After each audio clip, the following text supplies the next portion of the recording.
Salah satu astral projection atau ya familiarnya raga sukma lah, cuman itu nggak sengaja. Jadi kalau raga sukma kan suatu ilmu, jadi kita memang mengeluarkan sukma kita sendiri dari raga. Kalau ini kan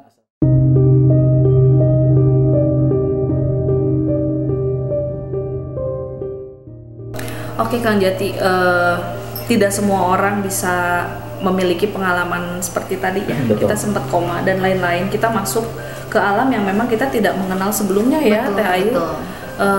Mungkin sebagian orang tidak mempercayai karena mereka tidak mengalami. Betul. Tapi bagi orang-orang yang memang pernah bersinggungan dengan alam seberang, itu ya udah deh, nggak tahu lagi mesti ngomong dengan cara apa lagi gitu, karena emang harus ngalamin sendiri kan. Nah sekarang saya mau tanya sama Kang Jati, pendapat Kang Jati, atau mungkin bisa diberikan penjelasan tentang sleep paralysis atau seseorang yang mengalami apa ya, Melihat badan sendiri. ini pernah terjadi ya, melihat raganya. Nggak usah pengalaman siapa, pasti sudah tahu gitu kan. Jadi memang terbangun, teriak-teriak, tidak ada yang mendengar, dan tiba-tiba pada saat kita ngebalik, loh kok ada badan kita gitu loh. Dan akhirnya memang ini pernah ada kejadian, salah satu tidak usah disebutkan ya, tidak perlu disebutkan. Pernah ada kejadian gimana, katanya kalau nyebrang tapi takut masuk ke alam lain. Terus akhirnya ya baca salawat Fatih, pada saat itu langsung tengkurap lagi ke badan dan tiba-tiba jeng udah bangun gitu. Boleh diceritakan mungkin sama Kang Jati? Jadi bisa dibilang kalau bahasa kita di dunia spiritual itu astral projection. Oh, itu termasuk salah satu astral projection? Ya, salah satu astral projection atau ya familiarnya raga sukma lah. Cuman itu nggak sengaja. Jadi kalau raga sukma kan suatu ilmu, jadi kita memang mengeluarkan sukma kita sendiri dari raga. Kalau ini kan astral projection memang nggak sengaja, jadi sukma kita atau kembarannya kita itu yang keluar. Gitu, seperti itu. Jadi memang kalau yang sudah mengalami itu jangan kaget, pasti daya sensitivitas yang berbau mistik pasti lebih dalam diri kita, pasti lebih tajam gitu. Ya. Baik, bukan aku, orang lain kan, ini Bu Ayu atau siapa yang ada di saya, kan cuma ceritain aja kan, saya bukan narasumber. Jadi itu disebabkan oleh apa sih kira-kira Kang Jati? Biasanya memang atas dasar alam bawah sadar kita sendiri yang memang terlalu dalam, posisinya kita lebih larut lagi. Jadi kan yang namanya tidur itu bisa mengalami antara yang pertama sadar atau tidak sadar. Betul. Dan tidak sadar sama sekali gitu. Nah ini udah masuknya tidak sadarnya betul-betul nol gitu. Jadi yang namanya udah kita mengalami tidur nol banget, kita nggak sadar, biasanya sukma kita itu keluar. Baik atau buruk sih sebenarnya kejadian seperti ini?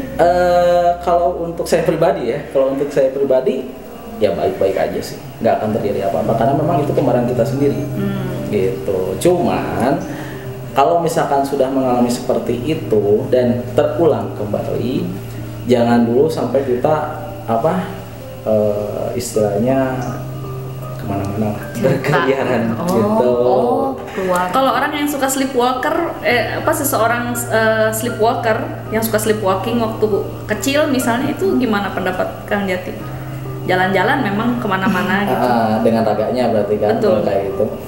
Kalau itu sih posisinya memang bisa dibilang bukan apa ya kelainan sedikit lah. Biasanya seperti itu gitu. Kecuali kalau yang tadi kita bahas yang barusan itu posisinya pure, itu alam. Tapi misalnya menurut pendapat orang yang seseorang yang sleepwalker, dia jalan-jalan dengan raganya, tapi penglihatannya dia sadar ke alam lain gitu. Bukan ke alam lain, justru masih di alam dia. Masih di alam dia, cuman posisinya dia betul-betul bisa berinteraksi dengan hal yang seperti itu loh. Kalau misalkan ada di samping-sampingnya. Jadi ya ada salah satu film yang membahas seperti itu, dan itu kisah nyata. Boleh disebutkan brandnya, nggak apa-apa? Nggak usah. Udah 4 menit. Ya nggak apa-apa deh, ini mah iklan. Jadi iklannya orang tuh karena kita belum monetize ya, belum ada advertisement, jadi nggak apa-apa iklannya kita buat sendiri aja gitu. tahu kita mah. Atau Bu lagi, mohon maaf Bu Ayu. Jadi saya tuh refleks terus Bu Ayu, Teh Ayu, Teteh boleh mau ditanyain apa nggak tadi soal sleep paralysis, karena kita mungkin sekarang lagi mengangkat tema soal sleep paralysis. Iya sih, sebenarnya saya juga pernah ngalamin itu, Kang. Ya dalam posisi kaget, ya pasti yang ngeliat badan sendiri. Dan tapi satu sisi saya sadar bahwa saya itu mimpi, saya pikirnya gitu. Ini saya dalam mimpi, tapi saya memperhatikan badan saya sendiri. Cantik gitu. Ya. Oh gitu. enggak. Ya, kadang tapi di situ karena saya ada titik di mana saya bilang saya sadar, di otak itu ada yang namanya otak bergerak terus, kayaknya berfungsi terus. Gimana baliknya ya, saya bilang gitu. Gimana baliknya ya gitu. Kadang ya karena bukan mempelajari gitu Kang, bingung kan gitu. Mungkin Akang ada ini nggak untuk orang-orang, mungkin teman-teman yang lain gitu, ada yang mengalami yang seperti itu kayak gimana? Kalau misalkan kita ambil yang tadi saya bilang aja ya, astral projection. Biasanya saya kalau misalkan ada orang yang ingin mencoba untuk sukmanya keluar dan melihat raganya sendiri, dia terus pengen masuk dan mengenal yang namanya dimensi lain atau alam lain, bisa dituntun. Oh iya. Gitu, bisa dituntun. Dan untuk baliknya pun gampang, karena yang memang kita istilahnya kan kita jadi guide-nya nih, jadi guide-nya. Jadi lihat cahaya yang paling terang. Oh iya. Itu raga kamu. Langsung masuk ke situ. Tapi kalau misalkan memang yang lagi tidur atau yang nggak sengaja, kita tinggal ingat aja kayak sholawat, ingat sama Tuhan kita, gitu. Itu terus kita niatkan, jangan lupa kita niatkan kita pengen masuk lagi ke raga kita. Insya Allah bisa langsung. Gitu. Memang it works sih, karena yang pada saat yang tadi saya cerita itu yang soal sholawat itu tiba-tiba masuk lagi ke badan. Memang diniatkan masuk lagi lah, tapi masuknya mungkin tengkurap gitu ya. Tidak pada posisinya. Santuy. Tidak pada posisinya.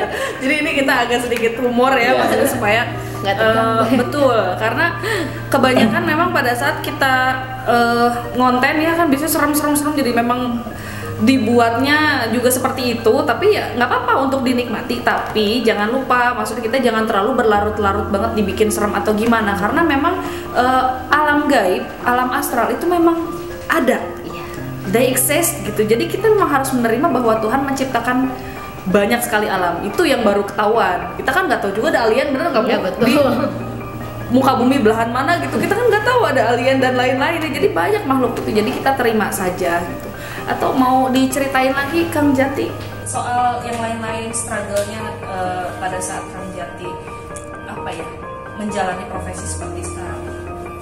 Pahit manis ya, pahit manis karena yang namanya kita udah masuk ke dunia spiritual atau alam gaib, jangan coba-coba untuk bisa keluar lagi karena susah. Mau pensiun pun tetap selalu dekat dengan kita gitu. Ya, jadi pokoknya yang secara saya pribadi, karena memang kan bawaan gitu, jadi ya memang harus diterima gitu, cuma diperdalam gitu. Nah kalau misalkan untuk yang mempelajari itu benar-benar harus pahit-pahitin dulu lahir batinnya dia gitu.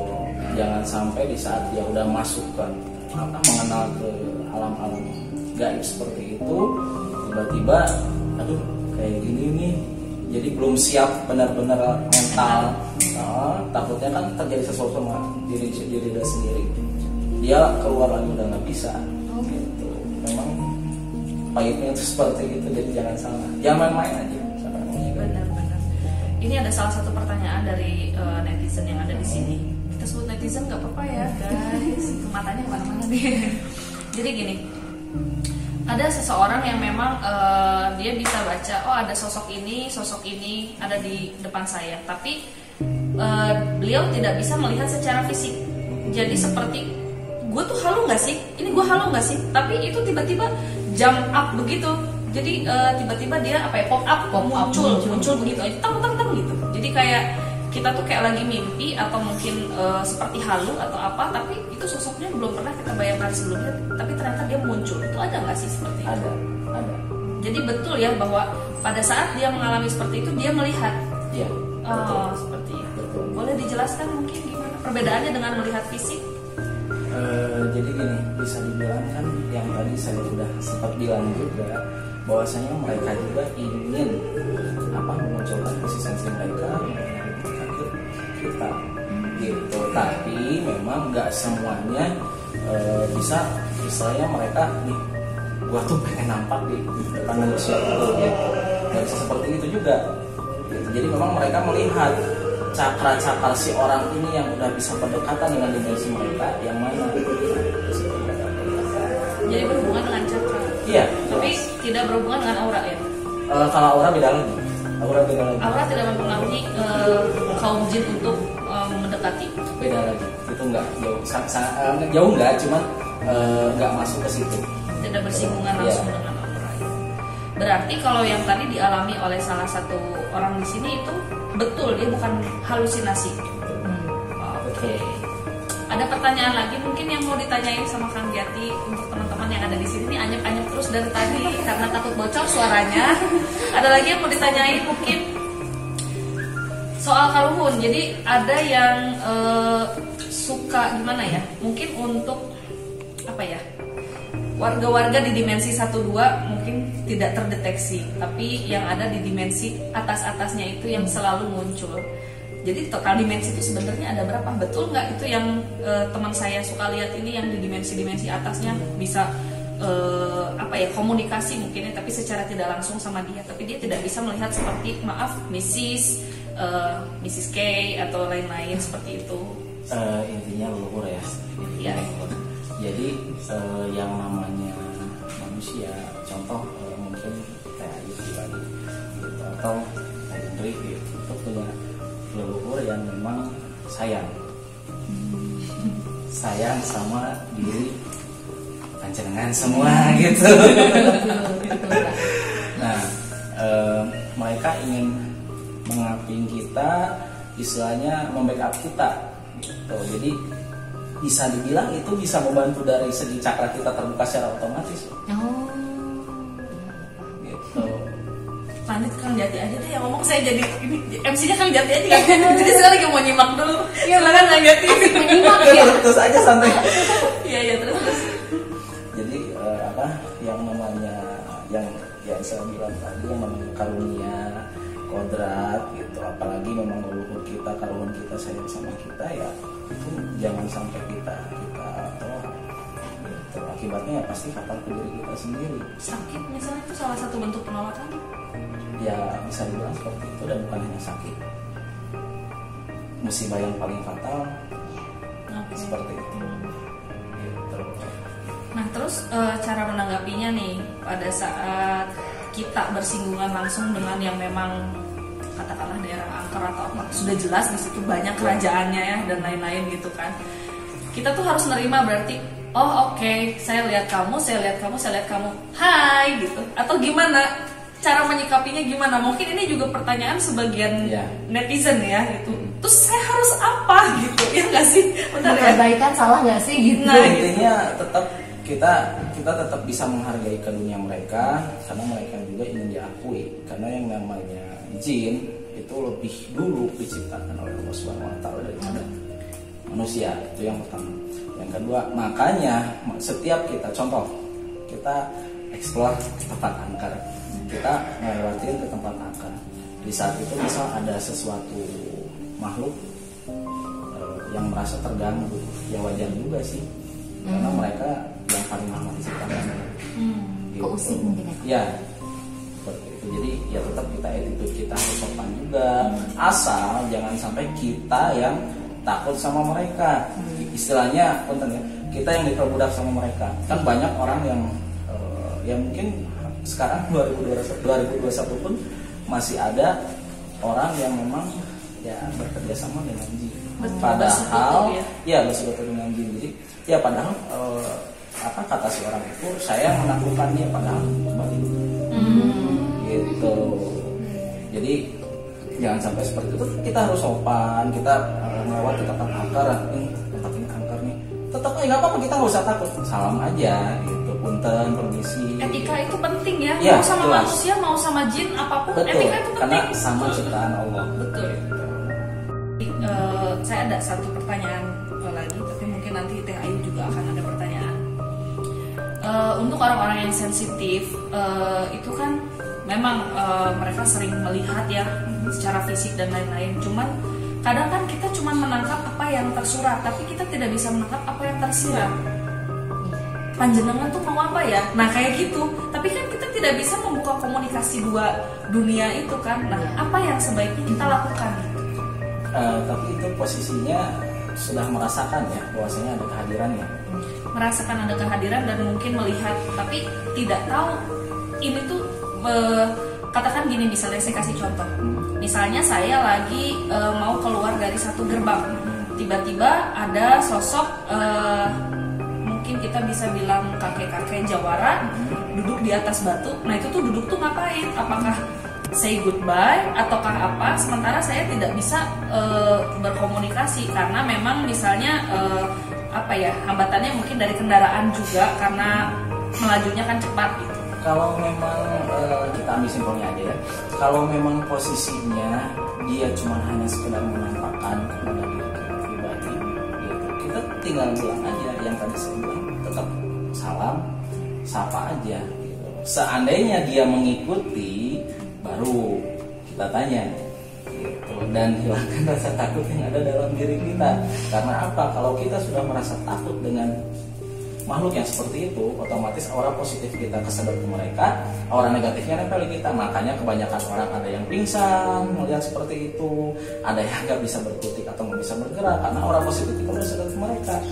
Dan yang namanya tadinya si makhluk itu tidak jelas, otomatis jadi jelas nampak lah. Takut dan kaget beda nggak sih? Beda.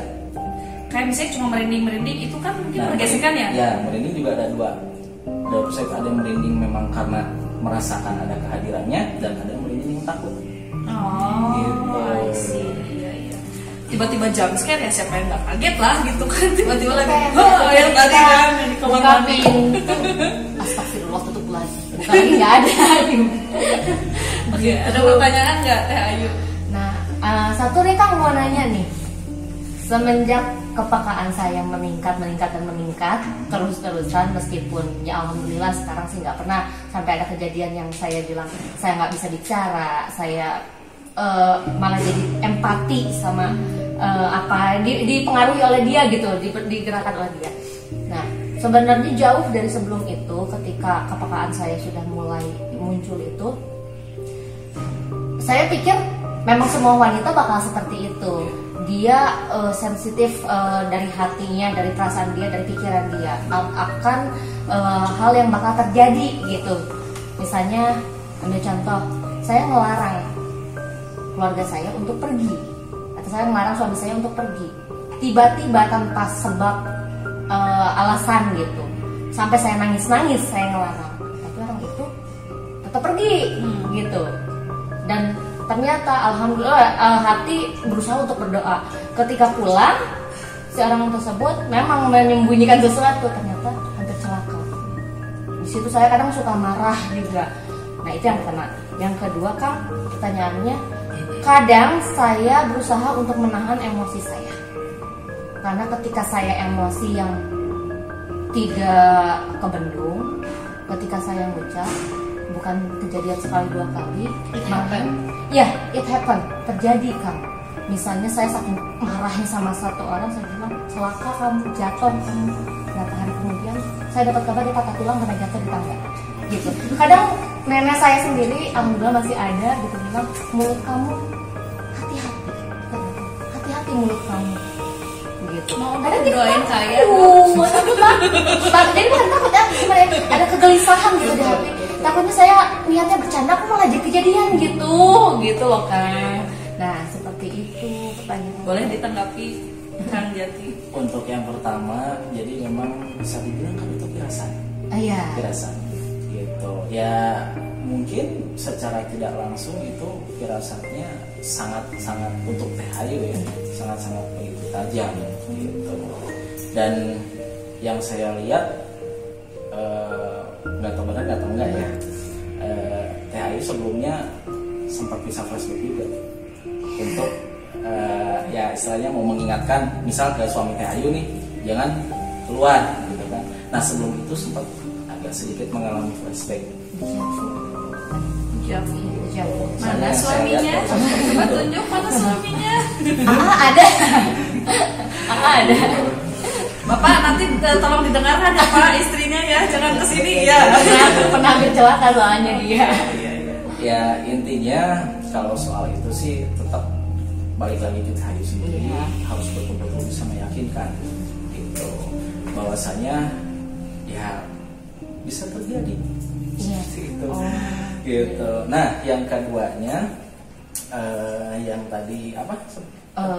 Mulutnya ini. Nah, kalau orang Sunda bilang sacidum itu ucapnya tak. Oh iya, pernah dengar. Gitu. Kalau orang Sunda bilang seperti itu. Jadi apalagi kalau orang yang memang posisinya udah dikaruniai seperti itu, ya jangan sembarangan. Mungkin kadang orangnya cewek gitu Ya, kan, pasti. kalau lagi emosi tinggi banget gitu. Kadangnya udahnya menyesal sih kan Ya, gitu. Ya Allah, saya mulutnya kok jahat ya gitu. Merasa bersalah sendiri. Pokoknya di saat sudah tidak terkontrol, nggak terbendung, langsung aja istighfar, ambil wudhu, biar omongan yang terucap itu jangan sampai keluar. Jangan dijabah. Ya. Jangan dijabah. Gitu. Nanti doainnya kaya. Glowing abis gitu. Glowing ada. Kayaknya belum selesai, Oh, iya, kayak iya, apa iya. dulu. Oke Kang Jati, ini satu pertanyaan terakhir ya sebelum kita tutup sesi pembicaraan kali ini. Ini saya mau bertanya soal jin dan siluman. Perbedaannya itu yang memang selalu kita tanya sama narasumber lain juga. Pendapatnya Kang Jati seperti apa? Sebetulnya jin dan siluman gak jauh beda sih ya. Cuman kalau siluman itu lebih identik ke cekungan sasatoan. Gitu, binatang ya, animal gitu kan.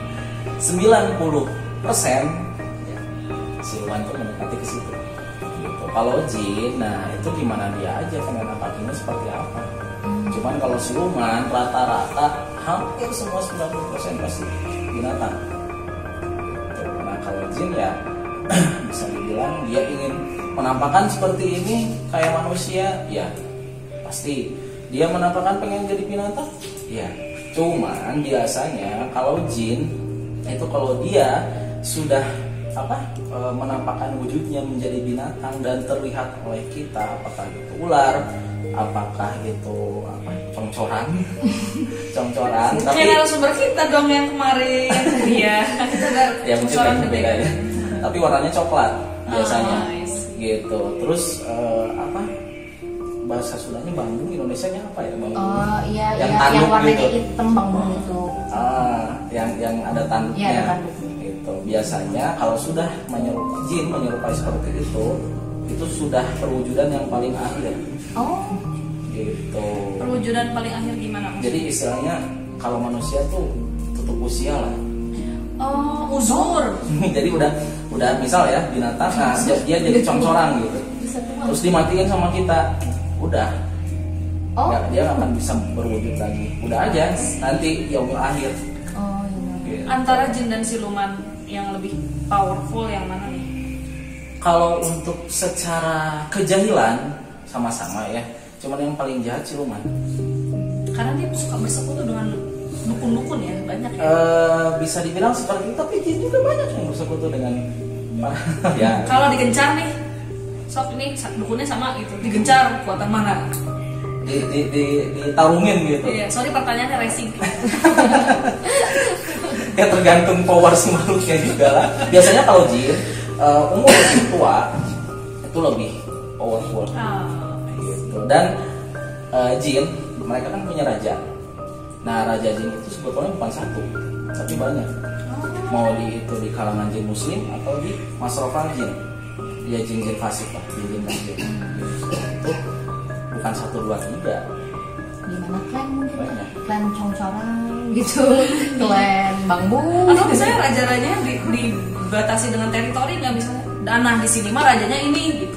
Di Bisa sini dibilang rajanya ini. juga seperti itu. Jadi mereka punya daerah sendiri gitu. Soalnya saya pernah ini ya di salah satu hotel di Bandung juga gitu, dan dia memang tidak pernah maksudnya apa ya, jarang ditempati lah gitu ya, si hotel itu tuh sepi ceritanya gitu kan, dan kafenya juga benar-benar sepi banget. Itu jadi pernah ada satu kejadian ya di dalam liftnya ya cewek ya di situ aja terus nggak bisa kemana-mana. Itu tuh kenapa, kebatas teritori atau gimana? Jadi bukan ke batas teritori sebetulnya. Ada salah satu penghalang dari teteh sendiri yang membuat si makhluk nggak bisa nembus. Oh, itu ngomongin saya. Tadi kan dibilang. Kalian ketahuan. Oh iya. Baca. Jadi itu maksudnya nggak bisa, bukan gara-gara teritori daerah dia emang di situ. Kalau memang porsinya dia sendiri, si makhluk itu sendiri, ya itu bisa dibilang teritori. Tapi kalau misalkan udah menyangkut dengan manusia yang memang dia melakukannya di situ gitu kan, tiba-tiba ada makhluk itu dia nggak bisa ini, ada penangkalan dari situ. Gitu. Terus kalau yang misalnya tiba-tiba mau masuk ke badan nih, tapi misalnya ya mental gitu ya nggak bisa masuk, atau entah itu apa namanya, atau entah itu mau masuk atau dia ngapain gitu, tiba-tiba kayak ada balon segede manusia, dung, dan pusing dia gitu, kayak dibabuk gitu. Itu masih masuk ke residual energi. Jadi biasanya kalau nggak pusing, mual. Jadi kayak ada balon itu, dung gitu. Ya. Itu tuh apa? Pagaran kan? Pagaran gaib. Bukan pagar tanaman. Iya. Bukan pagar rumah. Kok jadi lucu ya? Kan nanti mau ya kita nanya narasumber lagi. Insyaallah. Oke deh, jadi buat episode kali ini kita kayaknya cukupkan sampai di sini dulu ya Kang Jati ya. Teh Ayu, nanti mudah-mudahan Teh Ayu, Kang Jati nggak kapok nanti kalau misalnya kita ajak bincang-bincang lagi, kita ngobrol-ngobrol lagi sama tim yang bercerita. Kebetulan karena kita sekarang mau mengikuti salah satu kru YouTube dari Agent Goib. Jadi kita harus udahi dulu karena kita memang kejar-kejaran juga sama waktu. Nah, terima kasih banyak untuk pemirsa sahabat yang bercerita yang senantiasa setia nungguin video-video kita sampai kita kemarin gak nongol-nongol ditanyain itu. Terima kasih banyak atas dukungannya, supportnya. Jangan lupa di like, comment, and subscribe. Jangan kemana-mana ya. Terima kasih banyak Kang Jati, terima kasih Teh Ayu, terima kasih. Sampai jumpa di minggu depan. Saya Indria Deva. Saya Ayu. Saya Kimawana Jati yang bercerita. Bye. Halo, selamat malam sahabat yang bercerita. Seperti tadi bincang-bincang kita dengan salah satu narasumber, Kang Yasbih Belami. Jadi kita sekarang akan memulai penelusuran. Jadi tim yang bercerita akan ikut join sama tim YouTube dari Agent Goib. Kita akan